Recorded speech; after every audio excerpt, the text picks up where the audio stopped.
Hello everyone, welcome to Texture Math. आज के session में हम HTML के टारगेट एट्रीब्यूट से रिलेटेड कुछ और वैल्यूज़ में डिफरेंस देखेंगे, जो रहेगा सेल्फ, पेरेंट एंड टॉप।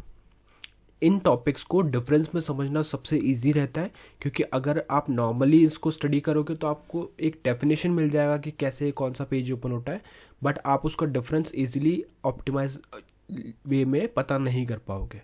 ठीक है, तो इसीलिए हम क्या कर रहे हैं, पहले हमने सबसे पहले एक इंट्रोडक्टरी पार्ट देख लिया था, फिर हमने लास्ट सेशन में क्या देखा, सेल्फ और पेरेंट का डिफरेंस देखा। अब हम देखेंगे सेल्फ, पेरेंट और टॉप का डिफरेंस। ठीक है, और जो लास्ट कंक्लूजन वाला सेशन होगा उसमें हम सारे इन वैल्यूज़ को एक साथ यूज़ करके देखेंगे। बट जैसे जैसे स्टेप बाय स्टेप हम आगे प्रोसीड करेंगे, आपको चीज़ें और भी ज़्यादा क्लियर होती जाएंगी। ठीक है, तो अभी हम यही करेंगे। हम सबसे पहले अपना मेन जो रिक्वायरमेंट है उसको समझेंगे कि क्या रिक्वायरमेंट है। तीन चीज़ों में डिफरेंस देख रहे हैं, percent underscore self underscore self के बाद में हम देखेंगे पेरेंट और उसके बाद में टॉप, और तीनों का डिफरेंस भी इसी एक एग्जांपल से हमें क्लियर हो जाएगा। ठीक है, बट सेशन शुरू करने से पहले जस्ट मेरा एक रिकमेंडेशन है कि अगर अभी तक आप लोगों ने पहले वाले सेशन नहीं देखे हैं तो आप पहले उनको देख सकते हो, क्योंकि जो पूरी प्लेलिस्ट है एक प्रॉपर सीक्वेंस और सिंक में है। ठीक है, तो अगर आप उसको सिक्वेंशियली ही फॉलो करोगे तो आपके लिए और भी ज़्यादा इजी रहेगा ऑनगोइंग टॉपिक को समझना। ठीक है, और हर सेशन में एक क्वेश्चन रहता है। इस बार मैंने लिखा हुआ नहीं है, बट मैं आपको वर्बली बता देता हूँ क्वेश्चन क्या है हमारा आज का।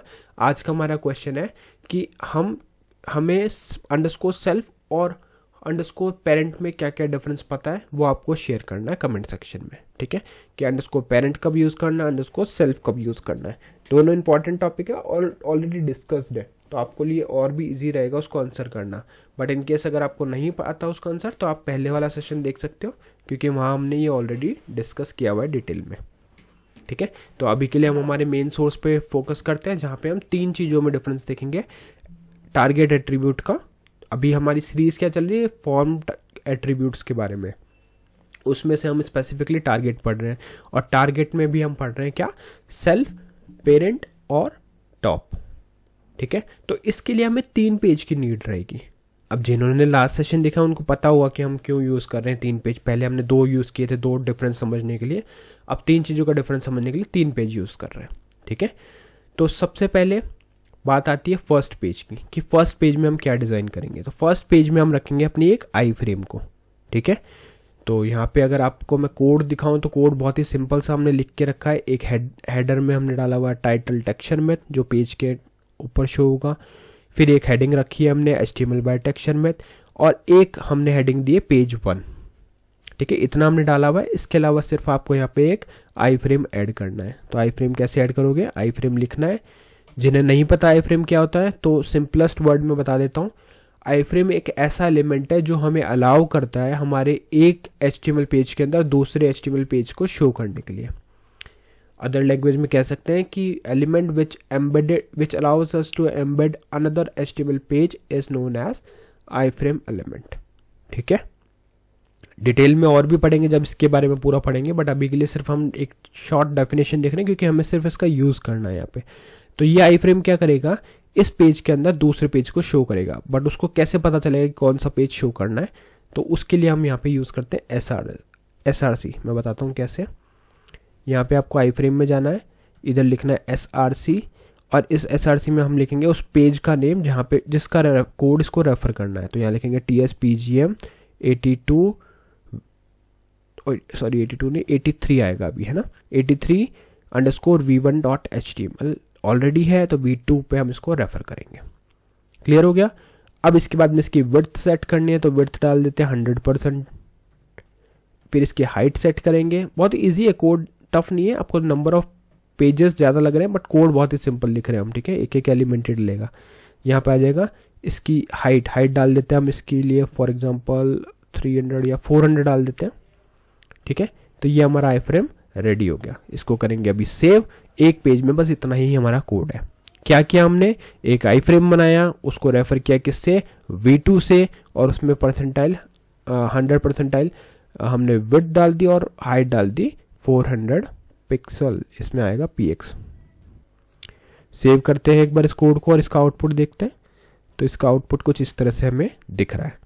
क्योंकि पेज 1 में पेज 2 हमें शो होने लगा। अब हम चलते हैं पेज 2 पे। पेज 2 में हमने ऑलमोस्ट वही कोड लिखा हुआ है, टाइटल दिया है।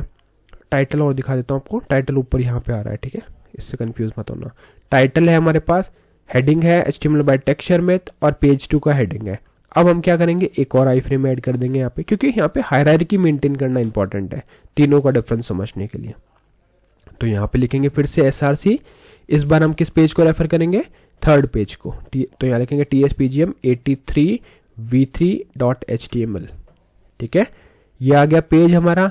अब इसके बाद में हम यहाँ पे लिखते हैं विड्थ में डाल देते हैं सेम 100% विड्थ चाहिए हमें, और हाइट हमें चाहिए कितनी, हाइट हमें चाहिए यहाँ पे 400 पिक्सल। तो ये हो गया हमारा सेकंड पेज भी रेडी। बहुत सिंपल था, फर्स्ट पेज बनाया उसमें सेकंड पेज को रेफर कर दिया, सेकंड बनाया उसमें थर्ड को रेफर कर दिया। इसको सेव करते हैं, वेब ब्राउजर को रिफ्रेश।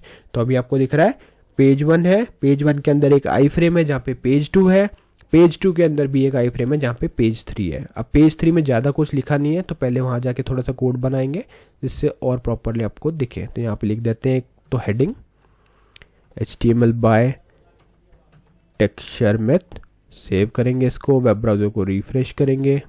तो यहाँ पे अभी आपको ऑलमोस्ट सेम दिख रहा है। अब जो हमारा थर्ड पेज होगा ना, वहाँ पे हम यूज़ करेंगे फॉर्म, किस किस के साथ में, अंडरस्कोर सेल्फ के साथ में, पेरेंट के साथ में और टॉप के साथ में, जिससे आपको डिफरेंस प्रॉपरली समझ में आ जाएगा।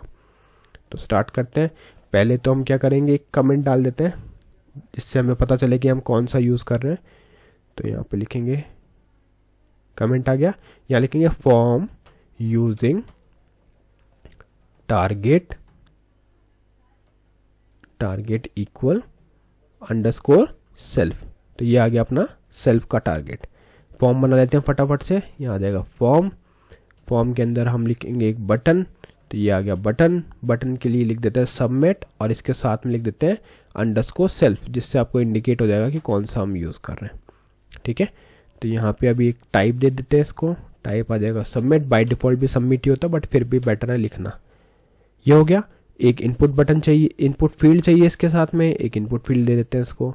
ये इनपुट हमने दे दिया।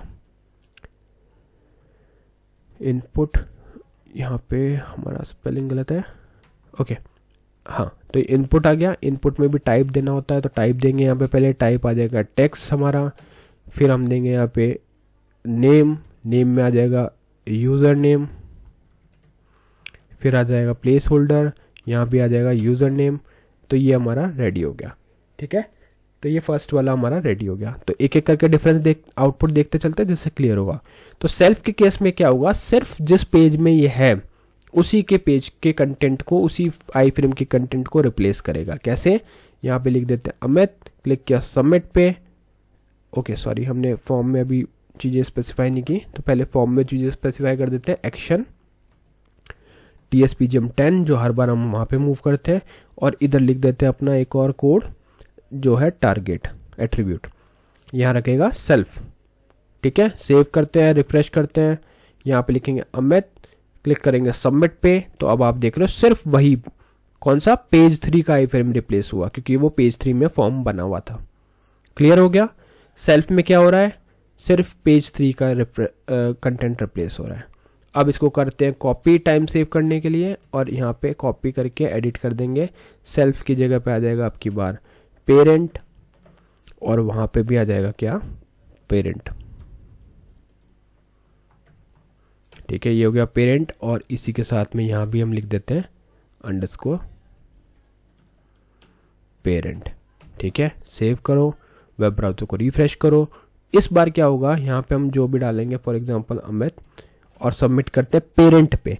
तो जैसे ही मैंने पेरेंट पे क्लिक किया, तो इसने क्या किया, आउटर वाले पेज को रिप्लेस कर दिया। कहाँ वाले को, पेज 2 को। तो पेरेंट क्या करता है, पेज 2 के कंटेंट को रिप्लेस करता है। क्लियर हुआ। सेल्फ और पेरेंट का डिफरेंस ऑलरेडी हमने देखा था, तो यहाँ तक तो चीजें बहुत से लोगों को पता होगी जिन्होंने ये सीरीज फॉलो की है। अब हम इसको करेंगे एक बार और कॉपी, जिससे हमें क्लियर हो जाएगा टॉप का आइडिया, कि टॉप एट्रीब्यूट कब यूज करना होता है। तो यहाँ पे आ जाएगा क्या, टॉप, और इधर भी आ जाएगा टॉप सेम ही चीज़ है, इसलिए मैं बस कॉपी पेस्ट कर रहा हूँ, अदरवाइज आप लोग अपने अकॉर्डिंग भी लिखो। इवन अगर आप प्रैक्टिस कर रहे हो तो आपको खुद से ही लिखना चाहिएगा, वो ज़्यादा बेटर रहेगा। टॉप, सेव किया, इसको रिफ्रेश किया। अब क्या होगा, बहुत से लोगों को पता चल गया होगा कि जैसे ही हम टॉप पे क्लिक करेंगे तो पूरा जो एंटायर पेज है वो रिप्लेस हो जाएगा, मतलब जो टॉप लेवल का पेज है उसको रिप्लेस करेगा। डिफरेंस क्लियर हो गया तीनों का। फर्स्ट वाले केस में सिर्फ सेल्फ विंडो यानी सिर्फ आई फ्रेम रिप्लेस होगी, सेकंड पेरेंट के केस में आउटर पेज रिप्लेस होगा, और थर्ड वाले में जो टॉप मोस्ट पेज होगा वो रिप्लेस होगा।